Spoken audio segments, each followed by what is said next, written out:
Hello guys, എല്ലാവർക്കും മഹാലക്ഷ്മി പുത്തൻ വിശേഷങ്ങളിലേക്ക് സ്വാഗതം. അപ്പോൾ ഇന്നത്തെ ഒരു എപ്പിസോഡിൽ നമ്മുടെ ഉണ്ണി കണ്ണൻ്റെ അടുത്ത് ഭയങ്കരമായിട്ട് എതിരൊക്കെ സംസാരിച്ച് അവിടെ നിന്നും പടിയിറങ്ങുന്നുണ്ട്. ഇനി നിങ്ങളുടെ വീട്ടിൽ ഞാൻ താമസിക്കില്ല, നമ്മുടെ കണ്ണൻ അടിക്കാനൊക്കെ പോകുന്നുണ്ട്. അപ്പം മഹാലക്ഷ്മി അവിടെ ഇടപെട്ട് നമ്മുടെ ഉണ്ണി അടിക്കാൻ പോകുന്നുണ്ട്. അങ്ങനെ മൊത്തത്തിൽ അടിപിടി ബഹളമായിട്ട് ഒച്ചപ്പാടും ബഹളമൊക്കെ ആയിട്ട് നമ്മുടെ ഉണ്ണി അവിടെ നിന്നും പടിയിറങ്ങുന്നുണ്ട്. ശേഷം നേരെ ഒരു കുന്ന് ഗിഫ്റ്റുകളൊക്കെ ആയിട്ട് കരുണയെ കാണാൻ വേണ്ടി കരുണയുടെ വീട്ടിലേക്ക് പോകുന്നൊരു ദൃശ്യങ്ങളാണ്. എന്നിട്ട് നമ്മുടെ ഉണ്ണി പറയുന്നുണ്ട്, ഇതൊക്കെ ഞാൻ എൻ്റെ പൈസ കൊടുത്ത് എൻ്റെ ചെലവിൽ നിനക്ക് മേടിച്ച സമ്മാനങ്ങളാണ്, ഇത് നീ ധൈര്യത്തിന് മേടിച്ചോ, ഇത് ചോദിക്കാൻ ആരും ഒരു കണ്ണനും ഒരു മഹാലക്ഷ്മിയും ഇവിടെ വരത്തില്ല എന്നൊക്കെ പറഞ്ഞിട്ട് ആ ഗിഫ്റ്റുകൾ കൊടുത്തിട്ട് പോകുന്നുണ്ട്.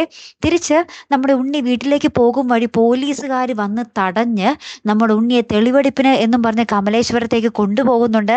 കമലേശ്വരം നമ്മുടെ ഉണ്ണിയുടെ മുറിയിൽ നിന്നും ഒരു ബാഗ് നമ്മുടെ പോലീസ് പിടികൂടുന്നുണ്ട്.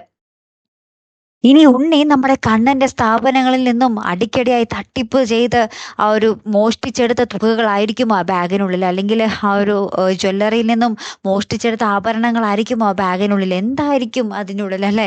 എന്തായാലും കാത്തിരുന്ന് തന്നെ കാണട്ടെ. എന്തായാലും നമ്മുടെ ഉണ്ണി അപ്പോൾ ജയിലിലേക്ക് പോകുന്നൊരു ദൃശ്യങ്ങൾ തന്നെയാണ്. ഭാര്യയ്ക്ക് മുന്നിൽ വീണ്ടും തല താഴ്ത്തേണ്ടി വരുന്ന ഒരു ഉണ്ണിയെ തന്നെ ആയിരിക്കും നമുക്കിനി കാണുവാൻ സാധിക്കുന്നത് കേട്ടോ. കാത്തിരുന്ന് തന്നെ കാണാം. അപ്പോൾ അടുത്തൊരു വീഡിയോയുമായി വരുന്നത് വരയ്ക്കും ഗുഡ് ബൈ.